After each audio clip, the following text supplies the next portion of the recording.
사랑하는 성도님들, 오늘 하나님이 우리에게 주신 말씀을 통해서 예수를 터로 삼는 것이 얼마나 행복하고 감사하고 복된 일인지, 또 하나님의 뜻대로 사는 은혜가 우리에게 얼마나 중요한지를 깨닫는 은혜가 있기를 소망합니다. 바울은 예수를 터로 삼고자 다짐을 하게 된 그 이유가 무엇입니까? 그에게는 그럴 만한 사건이 있었다는 것을 우리는 알고 있을 것입니다. 먼저는 아테네에서 그는 하나님이 자신의 인생의 주인이라는 것을 무엇을 통해 알게 됩니까? 실패를 통해서 깨닫게 됩니다. 아테네는 서양 철학의 본산지였습니다. 철학에 능통한 바울에게는 아테네는 자기 수준에 딱 맞는 도시였습니다. 문제가 될 일이 하나도 없었습니다. 왜냐하면 자기가 그동안 쌓아놓았던 그 일들이 너무나 많았기 때문에 그 실력을 마음껏 발휘할 수 있는 도시였습니다. 건강상에도 문제가 전혀 없었습니다. 하지만 아테네에서 철저하게 실패를 경험하게 됩니다. 왜 그렇습니까? 그동안 배운 지식을 총동원해서 하나님의 말씀을 전했지만 문제는 사람들이 전혀 반응이 없었다는 것이죠. 하나님의 말씀을 들어주지 않았다는 것입니다. 바울은 엄청난 충격을 받았습니다. 그동안 자신이 갈고 닦은 실력을 계속해서 그들에게 전했지만 그들은 그 말씀을 듣지 않은 것이죠. 왜 그렇습니까? 자기의 것이 들어갔기 때문에 그런 것이죠. 자신의 철학으로 자기가 공부했던 그 모든 것들로 전해보려고 하였지만 그것이 쉽게 되어지지 않고 오히려 자존감이 무너지는 그러한 경험을 하게 되는 것이죠. 하지만 우리는요, 성경을 통해서 그 바울의 실패를 보는 것이 아니라 그가 어떻게 복음을 전하는 자로 살게 되었는지 우리는 이것을 보아야 하는 것입니다. 바울이 아테네에서 실패한 원인을 알았을 때 그가 어떠한 마음을 갖게 된 것입니까? 인문학과 철학과 문학과 율법으로 하지 아니하고 오직 예수만 전하는 삶을 살기로 작정했다라는 것입니다. 왜요? 그것이 전부였기 때문에 그렇죠. 그래서 오늘 말씀 11절 말씀을 우리가 함께 읽어보도록 하겠습니다. 11절입니다. 이 닦아둔 것 외에 능히 다른 터를 닦아둘 자가 없으니 이 터는 곧 예수 그리스도라. 아멘. 자신의 것을 내려놓는 것은 결코 쉬운 일입니까? 쉬운 일이 아닙니까? 성도님들은 너무나 잘 알고 계시죠? 믿음 생활을 하는 데 있어서 직장 생활을 하면서 어디 내 생각을 다 내려놓을 수 있었던가요? 결코 쉽지 않았을 것입니다. 왜냐하면 그동안 내가 배운 것이 너무나 많았기 때문이죠. 지금 바울은요, 실패를 통해서 그것을 경험하게 된 것입니다. 특히 우리나라는 몇 년을 공부합니까? 초등학교부터 중학교, 고등학교, 대학교, 대학원. 만약에 박사까지 따게 된다면요, 20년에서 23년까지 공부만 하게 됩니다. 그렇다면 자기가 가지고 있는 게 얼마나 많았겠습니까? 그런데요, 그 모든 것을 내려놓을 수 있었다는 것이죠. 좀 안타까웠습니다. 우리가 배우는 시간, 학업에 열중하는 시간, 좋은 직장에 취직을 하기 위해서 열심으로 열정으로 달려가는 그 시간은 너무나 많았습니다. 그런데 하나님을 만나는 시간보다 학업과 직장의 삶이 더 많지 않나라는 생각을 해보게 되었습니다. 그렇다고 직장이 중요하지 않다라는 것이 아닙니다. 직장이 있어야 가정을 세워갈 수 있겠죠. 그건 틀림없는 사실입니다. 하지만 그곳에서 우리가 예수를 터로 삼고 살아가고 있느냐, 이 사실이 너무나 중요하다는 것이죠. 하나님의 통치와 하나님의 나라를 우리의 삶의 현장에서 우리는 세워가고 있느냐? 이 사실이 중요하다는 것입니다. 왜 그렇습니까? 예수가 이 땅 가운데 오셔서 우리를 구원하신 것처럼 우리도 이 세상의 빛과 소금의 역할을 감당하는 그러한 자들로 세움을 받았기 때문에 그렇다는 것이죠. 제가 말씀드리고자 하는 것은 우리의 모든 삶이 예수를 아는 것이 가장 중요하다는 것이죠. 이렇게 바쁜 와중에도 우리는 예수를 깊이 생각하고 하나님의 일하심을 보는 신앙의 경주를 포기하지 않고 달려가는 자가 되어야 한다는 것입니다. 가만히 있으면요, 매번 이야기하지만 우리의 신앙은 성장하기가 어렵겠지요. 늘 제자리 걸음입니다. 예수를 터로 삼지 않냐고 예수를 뺀 인생을 살면 성경이 말한 대로 사람들은 각각 자기의 소견에 옳은 대로 행하는 삶을 살아갈 것입니다. 그래서 어떤 유혹이 오면 우리의 신앙의 집은 한순간에 무너져 내리면서 우리의 마음도 무너져 내릴 것입니다. 그래서 예수를 기초석으로 삼는 것이 상당히 중요하다는 것이죠. 바울도 마찬가지였습니다. 가말리알 문화생으로 아주 수준 높은 교육을 받았지요. 철학과 수사학과 지식하면 율법 선생이라고 불리울 정도로 그는 대단했습니다. 오죽했으면 20살 때 사내들인 공회원이었습니다.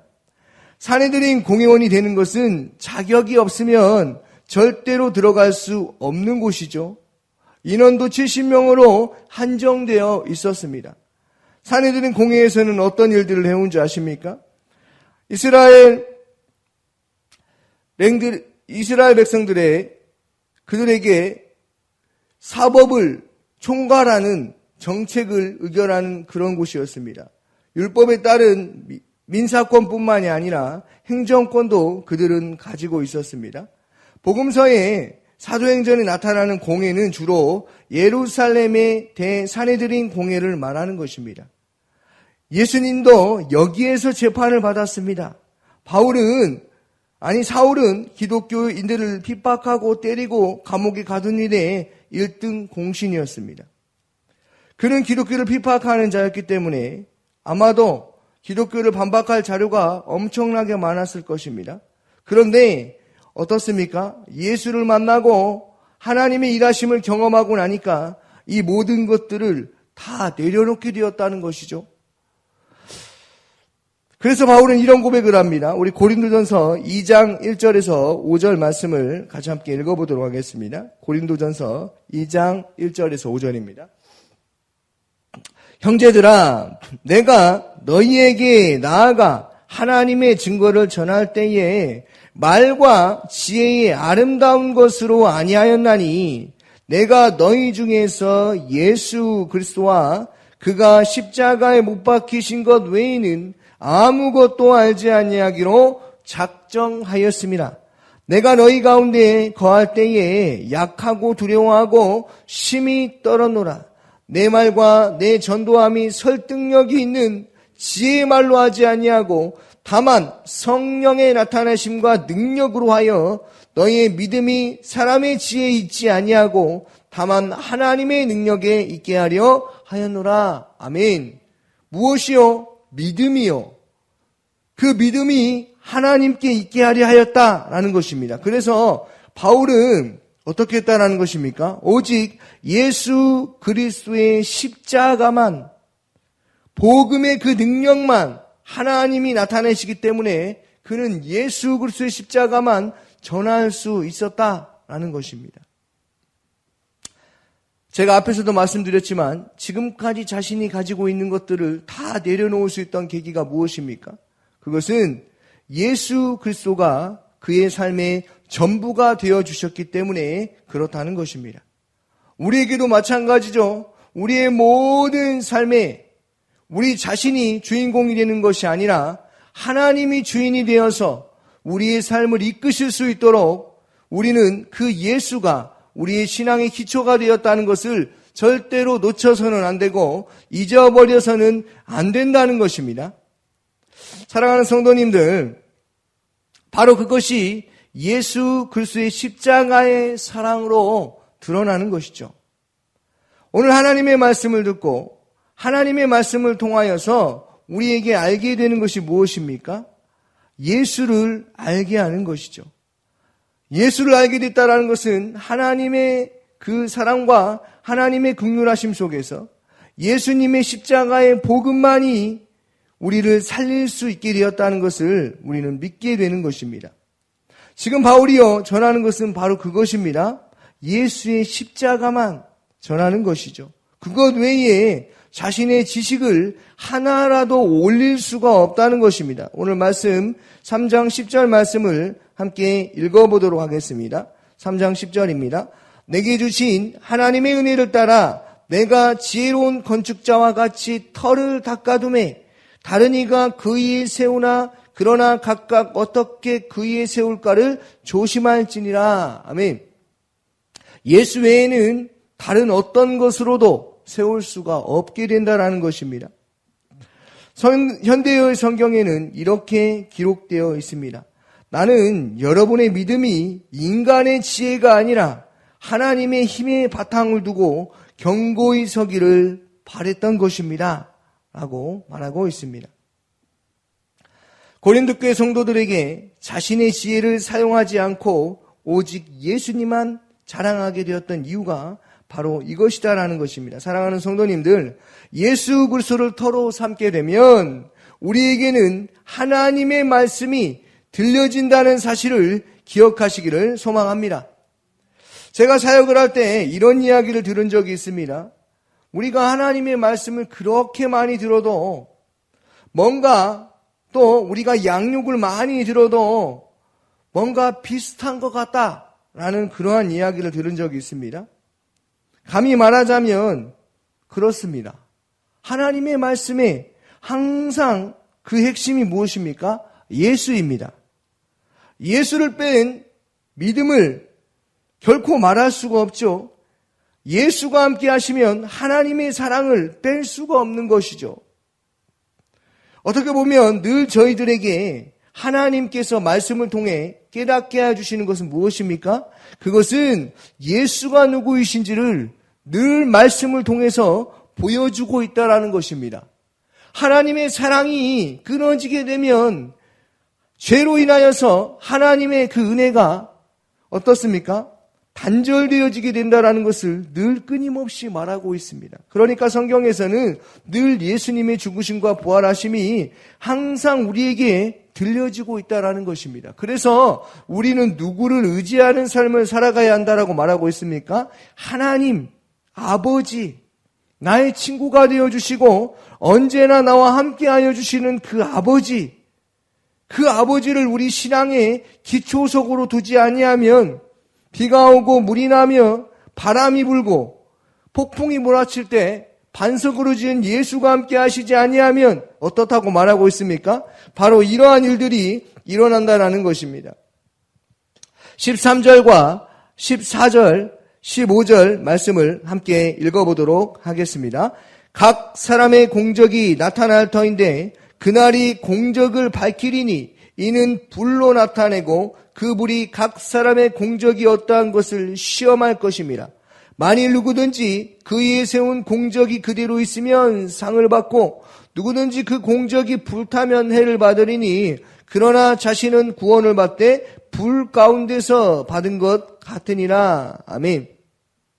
무슨 말입니까? 예수를 기초로 두지 아니하면, 예수를 우리의 신앙의 중심으로 두지 아니하면 마지막 환난의 날에 어떠한 일이 벌어진다고요? 다 불타버린다고 말하고 있는 것이죠. 예수가 심판주로 오실 때 우리가 예수를 중심으로 삼지 아니하면, 주님을 우리 아버지와 우리의 주인으로 삼지 아니하면 어떻게 된다고 말하고 있는 것입니까? 불타버린다라는 것입니다. 왜 이런 일이 일어나는 것입니까? 주님이 오실 날이 멀지 않았기 때문에 이런 말씀이 있지요. 예수를 믿는 자도 현혹되게 되는 그러한 일들이 일어난다. 그렇기 때문에 우리는 하나님의 말씀을 통하여서 깨어 있어야 하는 것입니다. 사랑하는 성도님들, 예수 그리스도가 함께 하시면 우리에게 주님 오시는 그날은 두려워하거나 겁내거나 슬퍼하거나 좌절하지 않아도 되는 것입니다. 심판날에 예수는 우리를 어떻게 맞아주시겠습니까? 반갑게 맞아주실 것입니다. 그리고 우리는 그 부활의 영광에 참여한 자가 될 것입니다. 그렇다면 우리는 어떻게 살아야 하는 것입니까? 하나님 아버지의 뜻대로 살아가는 것이 너무나 중요하다는 것이죠. 그러면 사람들이 물어봅니다. 어떻게 하는 것이 하나님 아버지의 뜻대로 사는 것인가? 우리는 늘 이 질문에 고민하며 염려합니다. 그런데요, 성경은 늘 말하고 있습니다. 무엇입니까? 하나님을 사랑하고 이웃을 사랑하는 것이다. 항상 기뻐하라, 쉬지 말고 기도하라, 범사에 감사하나. 이는 너희를 향하신 그리스도 예수 안에 있는 하나님의 뭡니까? 뜻이니라.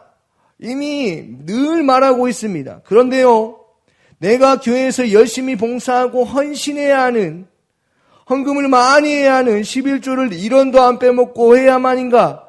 이렇게 생각하는 것입니다. 이것이 내가 사는 그 열심이 하나님 아버지의 뜻대로 사는 것은 아닌가? 오해하며 살아가는 사람들이 너무나 많다는 것이죠. 그러나 하나님 아버지의 뜻은 뭡니까? 하나님 앞에서 즐겁게 살아가는 것입니다. 하나님이 나의 삶의 중심이 되어서 그 중심이 흔들리지 않는, 하나님을 사랑하고 이웃을 사랑하는 그러한 신앙생활이 우리에게 너무나 중요하다는 것입니다. 돈을 사랑하고 하나님을 사랑할 수는 없습니다. 이스라엘 백성처럼 어떻습니까? 한쪽은 우상을 섬기고 또 한쪽은 하나님을 섬기며 살아갈 수가 없는 것이죠. 왜 그렇습니까? 분명히 한쪽으로 기울어지게 되어 있기 때문에 그렇습니다. 그래서 돈을 사랑하는 사람, 성경에서 어떻게 봤습니까? 재물을 내려놓습니까? 내려놓지 못합니까? 부자 청년이 재물을 내려놓지 못하게 되는 거죠. 예수께서 말씀하십니다. 네가 오늘 이곳에 있지 아니하면 그것이 다 무슨 소용이 있겠느냐? 무슨 말입니까? 아버지를 알지 못하면 아무짝에 쓸모가 없다라는 것이죠. 그가 그동안 모았던 것들 아무짝에 쓸모가 없다라는 것입니다. 그러면 사랑하는 성도님들, 예수를 기초석으로 두고 그 예수 그리스도를 믿는 믿음 안에서 사는 그러한 삶을 살기를 소망합니다. 하나님을 알게 되면요, 헌신도 기도도 말씀을 듣는 자리에 나오지 말라고 하여도 나오지 않겠습니까? 행위가 구원을 가져다 주는 것은 아니지만 구원받은 자녀들에게 억지로 마지못해 드리는 예배가 아니라는 것이죠. 자원하여 드리는 예배, 하나님의 자녀로서 마땅히 드리는 우리의 명예가 된다는 것입니다. 예수님을 그리스도와 하나님으로 알고 고백하는 것은 우리 인생에 성령 하나님께서 역사하신다는 사실입니다. 모든 것이 하나님의 사랑으로, 하나님의 사랑이 부음받아서 성령께서 우리와 함께 하신다는 그 사실을 기억하시고 오늘 하루를 살아갈 때 예수를 우리의 마음의 중심을 두고 예수께 의지하며 사는 그러한 삶을 사시기를 주님의 이름으로 축원합니다. 아멘. 오늘 주신 말씀을 기억하면서 기도하여 주시고, 오늘 수요예배가 있습니다. 말씀을 통해서 하나님이 우리를 어떻게 대하시는지, 또 구원받은 이후의 삶이 어떠한지를 깨닫는 은혜가 있게 해달라고 기도하여 주시고, 성도님들의 가정과 직장을 위해서 기도하여 주시고, 미래세대의 청소년부를 위해서 기도하여 주시기 바랍니다. 섬기시는 김대영 목사님에게 성령 충만함을 위해 기도하여 주시고, 또 청소년부 한 명 한 명을 위해서 기도하여 주시고, 정선마을과 또 마을장과 순장과 순을 위해 기도하여 주시고, 샤인코스 리더와 헬퍼 게스트들 섬김이들이 위해서 기도하여 주시고, 담임 목사님의 성령 충만함과 건강과 가정을 위해서 성령님의 음성에 민감하여 항상 주님과 동행하는 삶을 살아갈 수 있게 해달라고 기도하시고, 대통령과 이 나라와 이 민족을 위해서 기도하여 주시고, 해외 선교를 하시는 박형규 선교사님, 미얀마 신학교에서 그곳에서 사역하십니다. 기도하여 주시고, 농어촌 선교 및 도시개척 강신성 목사님, 화순 동복교회에서 심무하십니다. 광신대학교 교수들이 연구하고 가르치는 일에 집중할 수 있는 환경으로 되어줄 수 있게 해달라고 이 시간 다 같이 함께 기도하도록 하겠습니다. 기도하겠습니다. 사랑 많으신 아버지 하나님, 우리가 아무리 많은 것을 다 가져도, 우리가 아무리 많은 것을 다 배운다 할지라도 하나님이 함께 하시지 아니하면 그 모든 것은 우리의 것으로만 남아버립니다. 그러나 아버지 하나님을 바라보면, 예수를 기초석에 두면, 예수를 우리의 마음의 중심에 두면 우리는 흔들리지 아니하는 신앙생활을 할 수 있음을 고백하는 그러한 믿음의 삶을 살아갈 수 있도록 하나님 역사하여 주시옵소서.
감사합니다.